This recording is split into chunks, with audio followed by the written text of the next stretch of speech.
Episode 3 of This Is Us 2 is brought to you by Minute with Mary, the best place to discover new makeup and uncover your confidence as a woman. So head on over to minutewithmary.com, or better yet, you know what?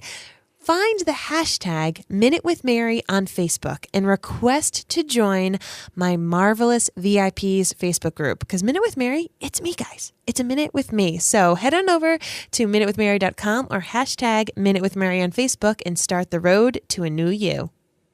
I gotta go back inside and sell my soul to the network like the whore that I am. Hey, Kev. Deep breath, okay? Come on, man. First came Me. and Dad said, G. And then came... Me! And Mom said... Wee! And then came... me. And they said... That's 3. Big 3! Big 3. You good? Yeah, I'm good. I'm good. Kevin. Yeah. Mom and Dad didn't raise no whores. Except briefly during Kate's eyeliner phase. Yeah. Night, little brother. Night, big brother.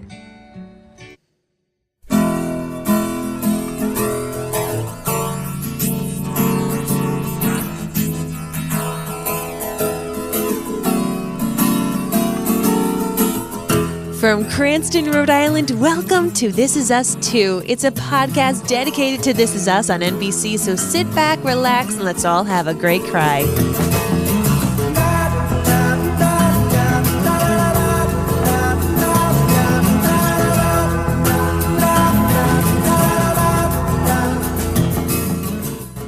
Hello, everyone, and welcome. I'm your host, Mary Larson. My name is Blake, and you know what? Chicken butt. Freaking Randall, man. Did you get that? Yeah, I did. Sorry. You just kept on going. I just kept going because you know what? I'm not sure if I should acknowledge that kind of joke or just, It's okay. I'm 3 years old. Okay. So, you got me. You messed up all my sorry, mojo. You said, you know what? Freaking Randall, man. Giving all of us guys bad name. What do you mean? Guy hasn't eaten a cupcake in like 16 years. Good for him. Man, running at like 10 o'clock at night after the kids go to bed. When he woke up at 4 a.m.? You know what I want to do when I get the kids to go to bed? Tell me. I just want to go to bed myself. Amen. And this guy's out there running on a treadmill, sweating up a storm, looking all hot and like buff. Can't even handle it. What, guy, he's cut. He's so cut, his muscle boobs are flopping up and down as he's running. Those are called pectorals. You know what I mean. Sterling K. Brown, man. Come on, help a man out. Right? Sorry. So speaking of working out, we're recording this 2 days after daylight savings time in 2018. And if you're new to This Is Us 2, of course, we know we're watching the show late. It's okay. Enjoy it with us on a rewatch or enjoy it with us now for the first time. But nonetheless, we watched it 2 days after daylight savings time. And the night before, my husband, Blake, who I'm chatting with, he had said, hey, Mary, I'm really going to want to start to work out. And I want to work out first thing in the morning. I would love it if you could help make sure that you take care of the kids because I'm doing this. I'm waking up early and I'm working out. Will you support me in this? And I went, you bet, baby. You bet. And this is why he pissed me off, Sterling K. Brown, by the way, because he looks so good. I get it. So the morning rolls around and Blake wakes up and our kids are crying and he says, hey, don't forget I need to work. And I said, babe, I just need 1 minute. I need 1 minute to roll out of bed. Usually I wake up and it's like sunshine and moonbeams. But this morning, my back was hurting. I was tired. I forgot daylight savings even happened. Why did I feel like I was hit by a truck? I don't know, but I fell asleep for 45 more minutes. And when I came downstairs, Blake was chewing the inside of his cheek. And I went, hey, what's going on? And he went, nothing. And I went, no, you're upset. And he said, no, I'm not. And I went, you're chewing the inside of your cheek and you've got that furrow on your brow. You're upset. And he said, yeah. We spoke about this. We talked about this. You were supposed to help me with the kids and so I could work out and you just didn't come down. And I apologized and he started to go upstairs to go take a shower and skip working out. And I thought about this book that I've been reading called The 7 Successful Steps or Tips for a Successful Marriage. And there's this thing called a recovery attempt. And the recovery attempt is when people are fighting or there's disagreements to just do something that is like skipping the record. You know what I mean? Pick that needle up off the record, make something different. Maybe you can crack a joke. Maybe you could do something. And I thought, I know what to do. And I said, Blake, can you come here and give me a hug? Now, Blake's number one love language is physical touch. That is my last love language at this point. I have 2 young children who touch me all the time. But I thought I need a recovery attempt. I need to fix this. I can't just say I'm sorry because sometimes sorry doesn't cut it. I need to do something that picks that needle up off the record. And that hug did it. And he didn't hold a grudge against me. And I didn't feel like I was a terrible person because we love each other. And sometimes this happens and sometimes people fall back asleep. And in this episode, Jack had a great recovery attempt, and it had to do with humor. And I saw that when they were in the kitchen, and Rebecca was tired and feeding the kids, and he asked where the coffee, he pointed the coffee, and she said, "Don't you know where the coffee is?" And he's like, "Yep." And then before he's about to leave, he says, "Do I need to remind you where my lips are?" And that was his recovery attempt. That was his way of saying, yeah, things aren't great. Things aren't great. I'm feeling it. I'm feeling that the vibe isn't so good right now. But I'm going to crack a little joke because for them, for Rebecca and Jack, humor, from what I can tell in episode 2, humor is a great way for them to reconnect and fall back in love.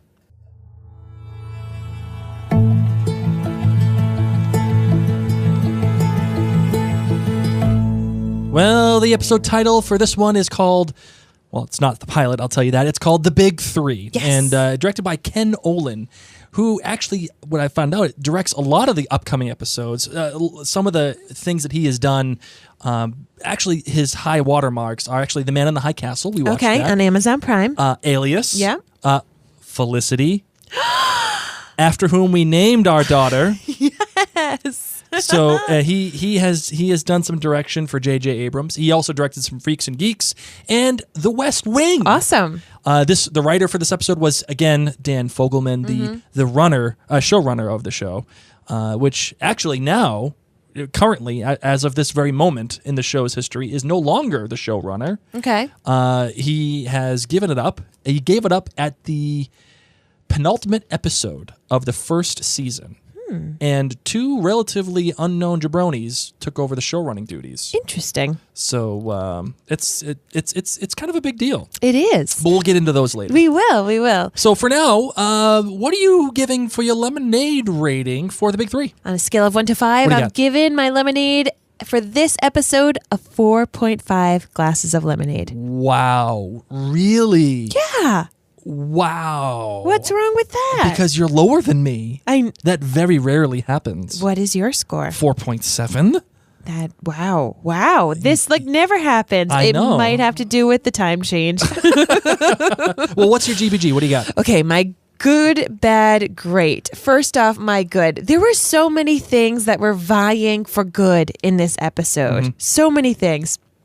But what had to win was Toby's entire take on the party. Show business. The hat, and even just him being excited when Kate tells him about it. He's listing off all these things about Lainey and going to town, and just when he's there at the party and Kate's having a bad time, he gets her tequila. And I said, that right there, that man, he knows what he's doing. So in general, Toby's take on the party was my good. My bad is what the hell is going on with Jack, and why isn't he at the ending? Why is Grandma and Grandpa not Jack? Oh, have I got a theory for this? That is my bad. I've got a theory. That is my bad. What the hell? Okay. And gotcha. my great for this episode was that recovery attempt. Beginning of the episode, busy morning, got all the different references of the different foods and the appliances and everything in that kitchen being old, and I loved it. And Rebecca's cranky. Jack comes in, looks at the coffee. Did you forget where the coffee is? The whole thing I just went into. I loved that. I loved that recovery attempt. I loved the humor. And I was happy to see them kiss because I said, yes, that right there, my book would say, that's that's a good job. They have a strong marriage because they had a successful recovery attempt. So now you all know recovery attempt. You're welcome. How about you? What's your GBG? Little did you know you're getting therapy, and This Is Us too as well. Oh my God, I love self-help books. In case you guys couldn't tell, Free therapy just for you, the listener. Another added benefit of listening to Mary. who needs co-pays when you have Mary? So my good was Randall and Beth, #relationship goals.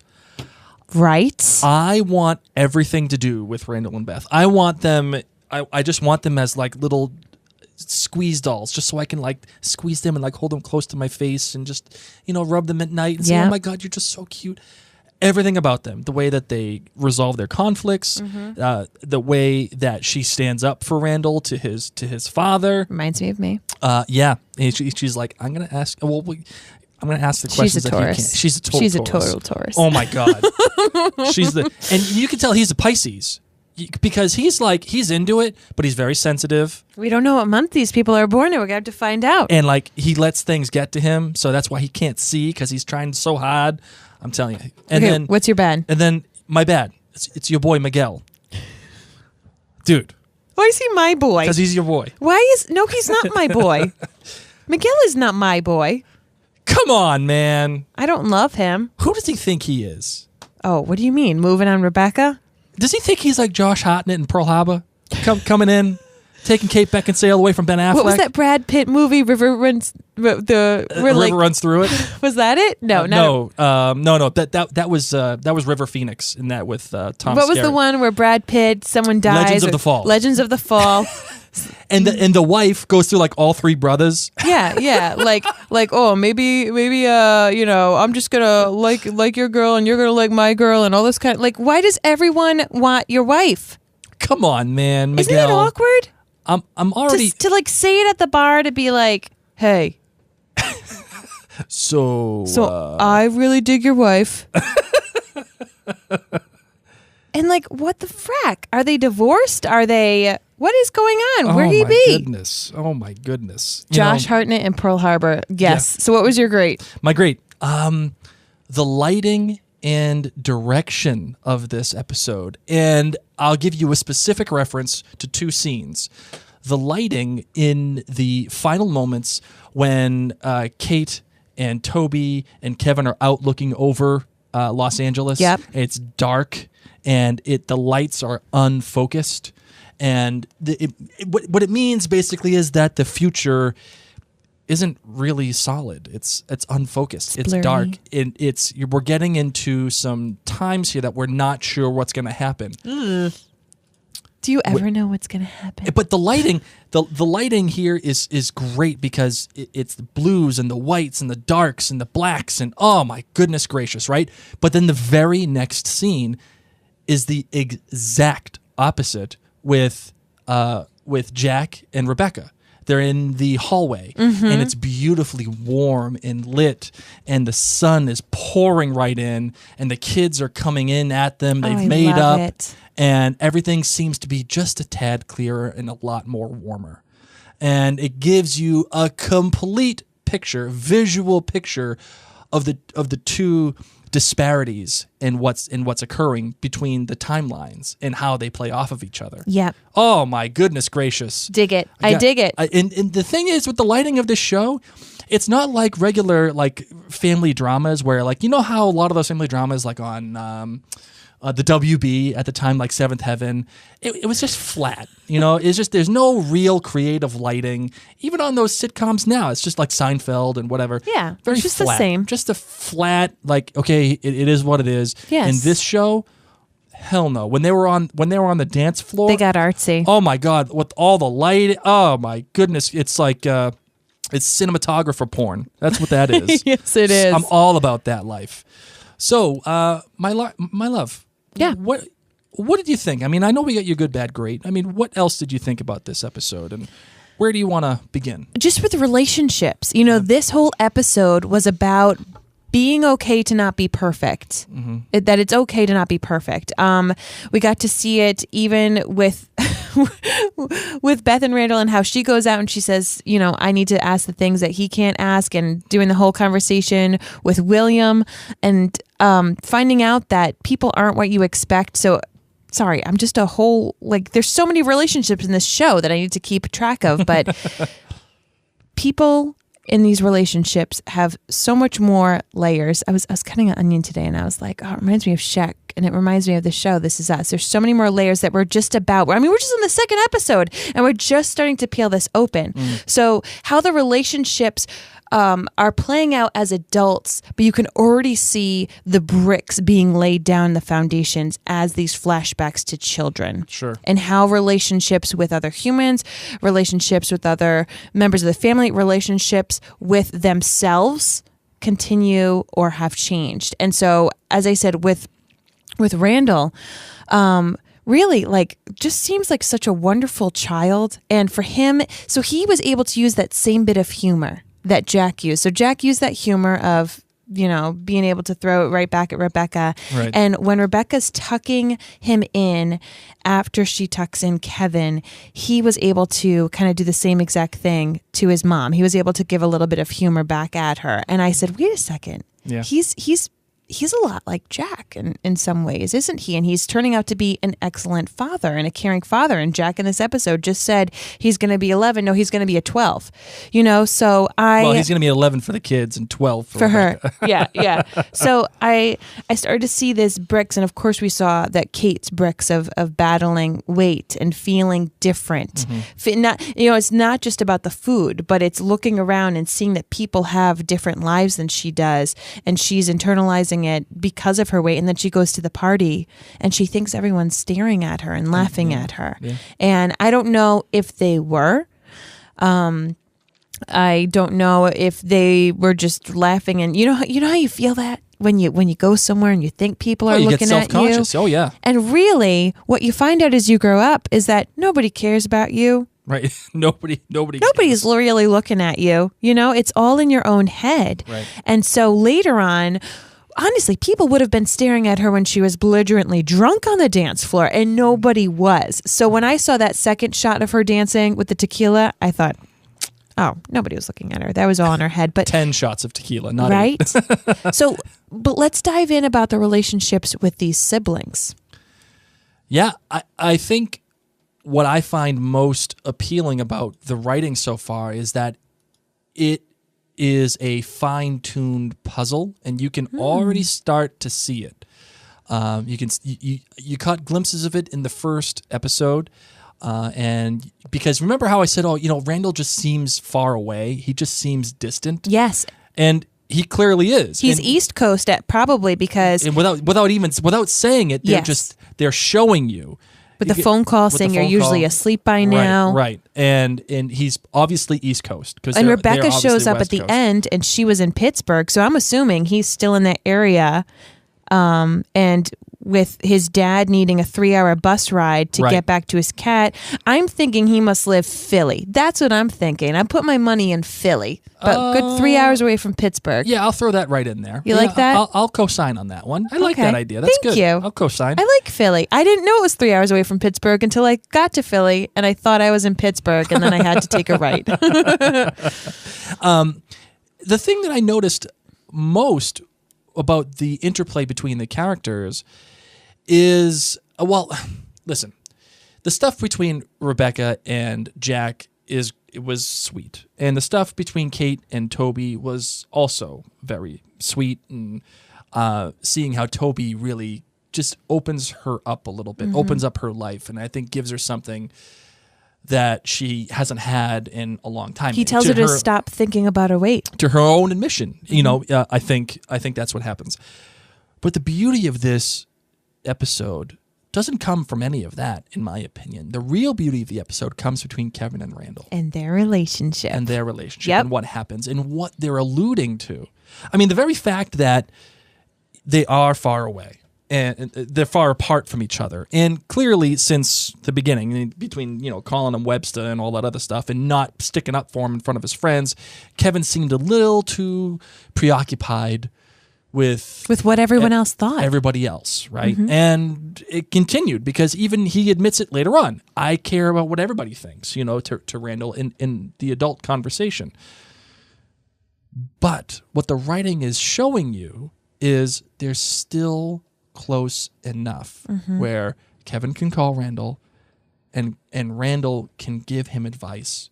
And they're still close enough where something must have happened that allowed Randall to say, you weren't a good brother, but there's still time. Oh, that was it. You still got time. That was it.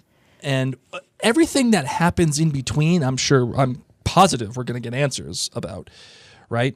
But the fact that Kevin can even call and then even think about moving out east to New York, and having that be an option to be with his brother Randall. I think that was the real emotional core of the episode. And it took that long to get to it, which was great because, again, the ending is so important. That ending between the big three, but more specifically, Randall and Kevin, it gives you some catharsis, but it also opens up the rest of the season for what is going to happen. Now, the stuff with your boy Miguel and why is he my boy? and did I say something? No, I just felt like calling him that. and he's not on my love list. So and Rebecca, between those two, I mean, yeah, it's a shocker, and yeah, obviously it opens up questions. What the heck happened to Jack? By the way, my theory on this is that he is dead. They're not divorced. Okay. And I say that specifically because she's still wearing the moon thing, that the pendant that Jack gave her at that very moment. Because if they were divorced, ain't no way she's wearing that bad boy. I started to think about it watching the first episode when Kate says, what was that thing that Dad, what did Dad used to say? Right. About the lemons and lemonade. And I was like, hold up. Even Randall's biological father said, your dad must have been really proud of you. I This noticed freaking that. past tense. Okay, so like going back and looking at it, like they're telling you right away. It's like that first scene in the pilot episode. They're showing you right away that it's in the 80s. I'm gonna cry. And it's showing you right away because of the vacuum. Also, it's something we didn't mention. There was the vacuum. Oh, and yes. and it's like this wicked old vacuum, but nobody saw it. Nobody really paid attention because it's just another thing. But I think they're showing you right away that Jack is dead and he's no longer around. But he's my favorite. Yeah. I'm okay with that. I'm okay with that. I'll co-sign on that too. That he's my favorite? Yeah, sure. Why not? Okay. He can be my boy, not Miguel.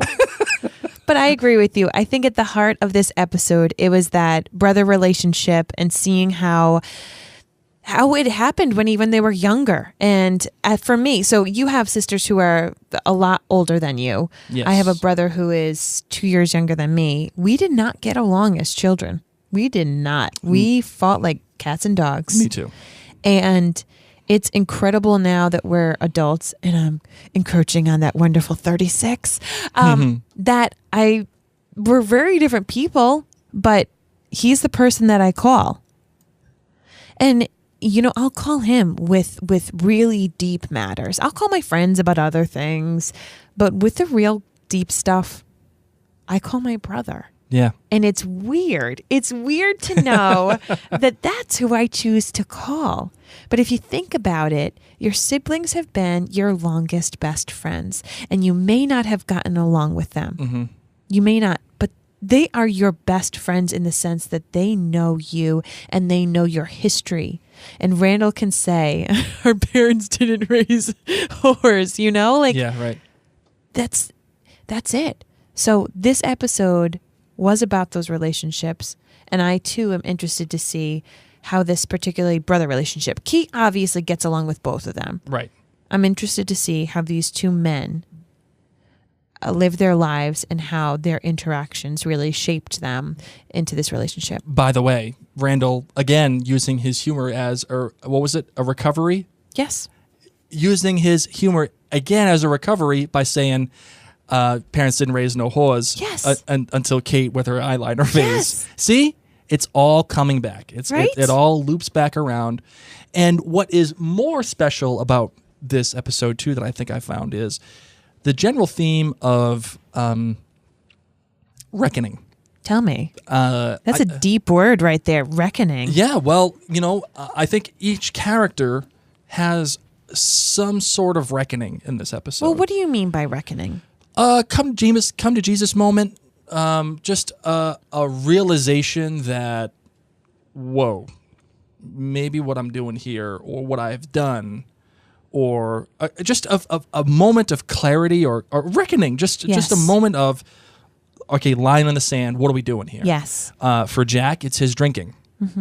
Rebecca tells him, and Rebecca, for her, it's her parenting, and realizing that that Jack isn't the kind of parent that he needs to be. And Jack has to confront the fact that he's drinking heavily and that he doesn't see his wife anymore, the way that she used to be. For Beth, it's with Randall's dad. Yes. You are overstaying your welcome. I loved her in this episode.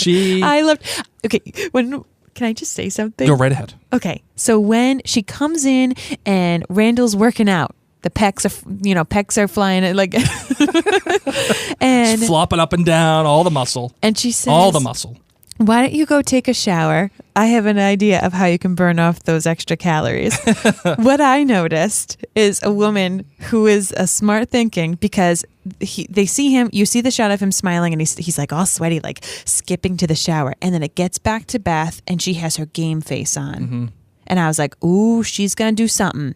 She is not all into the bedtime frolicking right now. Nope, girlfriend has a plan. She sent him to the shower because she wants to do something while he's in the shower. Right. And once it went downstairs, I said, this is why she sent him to the shower. She had the carrot on the stick of sex, and it was really so she could go knock on Grampy's door. His dad. Get the hell out of my house, punk.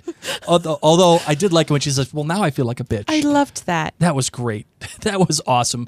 Humor, again, recovery. It made us both laugh out loud. Exactly. It did. For Kevin, The Reckoning was his show, and talking with the executive from the network and all of his sycophants. Like when he's like, hey, Victor, my man. He's like, no, I'm Hector. All right. And Katie Seagal with a fantastic cameo, telling him to stop, take that freaking ski hat off. What are you doing? It's 80 degrees outside or whatever. I made you that famous where people don't even say anything about it. But then also with the fact of moving. And again, maybe his relationship with Randall, Kate, her battle with her weight, and having it always be about her weight, but also her reckoning of letting Toby into her life and allowing something good, something positive, to be in her life. I think that is really special. So each character has this moment of, okay, things are not what I thought they were, and we have to change them, and we have to move forward. And that is what I see. That is what I mean when I say reckonings. And each one of these characters has these moments. Anything else, my darling? That's it. Aside from Grandma and Grandpa are here, and it's not the Grandma and Grandpa I was expecting. We just need to keep pressing play. Which, by the way, they're calling your boy Miguel Grandpa. Yeah. Which means they're married. Which means that they're married, obviously, number one. But number two, he's been around for a while now. The kids, you're right. They're elementary aged kids. He's been around for a while now. So unless I think Jack is Grampy and Miguel is Grandpa. No, he's dead. I'm and telling you, Rebecca Jack is still dead. wears she's wearing his necklace. She's wearing the necklace. There's no way. There's and no they way. talk in past tense. That's it. Right. He's R.I.P. gone. But when did it happen? I'm thinking that it happens relatively early on. Stop it. I do. Stop it. That's what I'm thinking, because she's looking back at the moon. Like, something tells me that the moon is representative. She said it's of their song. Yeah, well, the moon is representative of that time of their lives. That's why she still wears it, because perhaps that was one of the last things that he gave to her. Listen, if you die before me, I'll still wear your jewelry. Oh, thank you. I appreciate that. I hope you do. I've spent more Stop. money than I could count. We should have bought a mattress with it. That's all we could say. All right, my darling, you ready to close out this? You bet. Close out the show. You bet. All right, let's do it. So call us crazy, but yeah, we are recording this episode of season 1, episode 2, on the season 2 finale night. Right. We get it. We got into the show a little late. So if you want to rewatch the show or jump in new, keep up with us, that'd be awesome. If you love the show and you just want to listen to this podcast to relive those earlier episodes along with us, we'd love that. And now that this is our second episode that we reviewed, we would love it if you checked us out in iTunes or Stitcher and gave us a rating and review and tell your friends. So that's the best way you can spread the word about this podcast. The reviews do help, and we do appreciate them. Of course, please do so and write one. But tell your friends that we exist. I'm Mary. My name's Blake. And this is us, too.